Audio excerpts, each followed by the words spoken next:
নিজের চোখে দেখা কিছুদিন আগে একটা জানাজা পড়িয়েছে, খোদার কসম করে বলছে 6:30 ইন্তেকাল করেছে। হসপিটালের বিল দেনে বালা নাই, 4 সন্তান।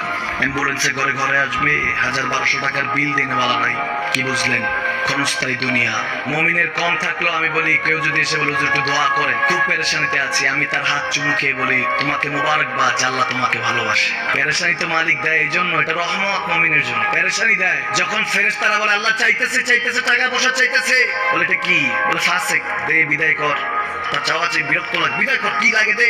মুমিন যখন চাইতে থাকে আল্লাহ আমাকে কিছু লাগবে, যখন একটু করে চায় আমার মাটাকে সুস্থ করে দাও, বাবাটাকে আল্লাহ আমার স্ত্রীকে, আমার আমাকে একটু তৌফিক দাও, চাইতে থাকে মুমিন। আল্লাহ বলে যখন ফেরেশতারা দেখি মুমিন চাচ্ছে, দেরি করতে পারে না, তাড়াতাড়ি খাজানা নিয়ে দিতে নেবে, আল্লাহ বলে ডাকোস না, এত তাড়াহুড়া কিসে? তার চাওয়ার মধ্যে তো প্রেম আছে, একটু চাইতে দেস না। থাকুক না মুমিন আর একটু পেরেশান, থাকুক না, থাকতে দেস না, একটু